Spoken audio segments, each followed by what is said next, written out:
আকাশপথে ভ্রমণের একমাত্র মাধ্যম হল বিমান। প্রযুক্তির এই বিস্ময়কর আবিষ্কার মানুষের দূরত্বকে কমিয়ে দিয়েছে বহুমাত্রায়। যাত্রীবাহী এসব বিমান কেবল যে তাদের মুনাফা নিয়েই ভাবে তা নয়, বরং এসব বিমান সংস্থাগুলো সবার আগে মাথায় রাখে যাত্রীদের নিরাপত্তার বিষয়কে। এসব সতর্কতার মধ্যে অন্যতম হল খাবার নিয়ে সচেতনতা। আমরা অনেকেই হয়তো জানি না এক বিমানের 2 পাইলট একই খাবার খান না, কিন্তু এর পেছনে কী কারণ চলুন তা জেনে নেওয়া যাক। Before you get mad, you have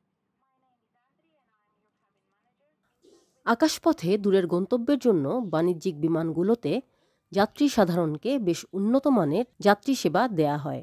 সেখানে বিভিন্ন রকমের খাবারও সরবরাহ করা হয়। তবে যাত্রীদের যে খাবার দেয়া হয় সে খাবার খান না বিমানের পাইলট, কো পাইলট, ক্রু এবং ফ্লাইট ইঞ্জিনিয়াররা।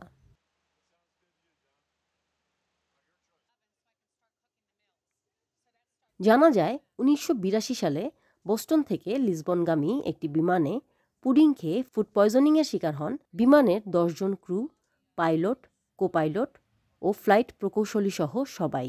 পরে বিমানটি গন্তব্যস্থল লিসবনে না পৌঁছে বোস্টনেই ফিরে গিয়ে জরুরি অবতরণ করতে সক্ষম হয়। কিন্তু বড় ধরনের দুর্ঘটনা হতে পারত সেদিন। সে ঘটনার পরই বিমান সংস্থাগুলো নিয়ম করে দেয় যে পাইলটদের খাবারের তালিকা হবে ভিন্ন।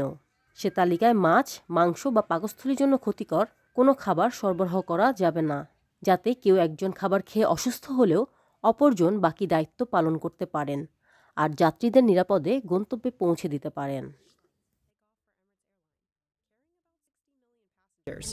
And the people in